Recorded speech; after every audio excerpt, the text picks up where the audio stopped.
মহিলারা রাতে চুল ছেড়ে ঘুমালে জিনে আসর করে, এটা কি সত্য?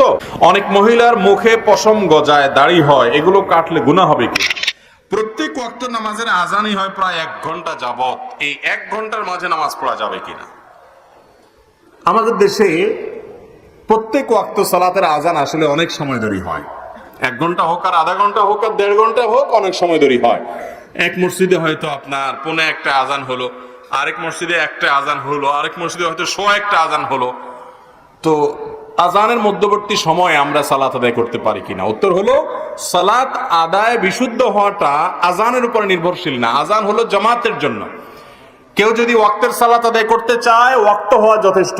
ইন্না সালাতা কানাত আলাল মুমিনিনা কিতাবাম মাওকুতা, নিশ্চয় সালাত ঈমানদারদের জন্য নির্দিষ্ট সময়ে পড়াটা ফরজ করা হয়েছে। বিধায় আজান জরুরি না, ওয়াক্ত হয়ে গেছে, আপনি সালাত আদায় করলে কি হবে? সালাত হয়ে যাবে। আমাদের অনেক মহিলা, অনেক মা বোনরা আছেন, ঘর বাড়িতে তারা বসে অপেক্ষা করেন জায়নামাজে যে মসজিদে আজান কখন হবে, এরপরে তারা সালাত আদায় করেন। না, এটা কোনো দরকার নেই।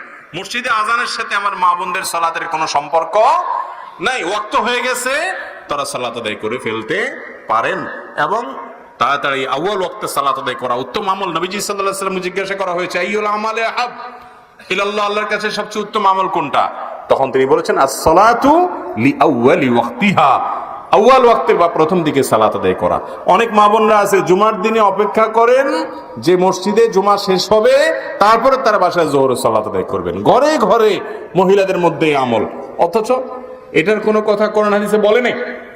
মসজিদে জুমার সালাত হোক বা না হোক, দেরি হোক, খুতবা চলুক, আপনি বাসায় মহিলা হিসাবে ওয়াক্ত হয়ে গেছে, আপনার সালাত আপনি পড়ে নেবেন। অনেক মহিলার মুখে পশম গজায়, দাড়ি হয়, এগুলো কাটলে গুনাহ হবে কিনা? অনেক মহিলা আছে যাদের হরমোনজনিত সমস্যার কারণে মুখে দাড়ি গজায়। অনেকের 2-4টা গজায়, অনেকের আরো বেশিও গজায়। তো যদি অনেক বেশি দাড়ি গজায়, সেই দাড়ি কাটাতে তো অসুবিধা নাই, বরং অনেক ফকিহদের মতে, অনেক ফোকায়ের মতে এগুলো কাটা বরং ওয়াজিব, আবশ্যক। কারণ এগুলো না কাটলে পুরুষের মতো দেখাবে, এবং পুরুষের মতো দেখানোটা এটা তার জন্য নানান দিক থেকে, শরীয়ত দৃষ্টিকোণ থেকেই উচিত নয়, সেভাবে থাকা উচিত নয়। সেই জায়গা থেকে এগুলো কেটে ফেলবে। আর যদি এমনি দাড়ি ছাড়া অন্যান্য পশম হয়, অতিরিক্ত পশম হয়, অনেক লোকের আছে, সেটা যদি রোগের মতো, অর্থাৎ এটা অসুস্থতা হরমোনজনিত কারণে হয়, তাহলে ট্রিটমেন্টের অংশ হিসাবে সেগুলো তোলাতেও অসুবিধা নাই। মহিলারা রাতে চুল ছেড়ে ঘুমালে জিনে আসর করে, এটা কি সত্য? এই প্রশ্ন আরো এক জায়গায় দেখছি মানুষ করেছে। তার মানে আমাদের দেশে কুসংস্কার আছে যে মহিলারা রাতে চুল ছেড়ে ঘুমালে নাকি জিনে আসর করে। আমি বলি যে ভাই, যত ফতোয়াবাজি আছে, উল্টাপাল্টা ভুলভাল ফতোয়া, সব মহিলাদের উপরে বেশিরভাগ মানুষ প্রয়োগ করে। কেন?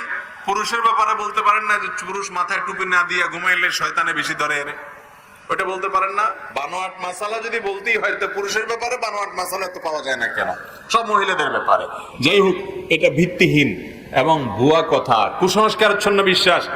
একজন নারী তিনি রাতে শোয়ার সময় চুল বেঁধে ঘুমাবেন নাকি চুল ছেড়ে ঘুমাবেন, এটা তার ব্যাপার।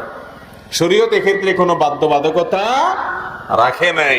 তিনি চুল ছেড়েও ঘুমাইতে পারেন, চুল বেঁধেও ঘুমাইতে পারেন। এর সাথে শয়তানের আসরের কোনো সম্পর্ক নাই।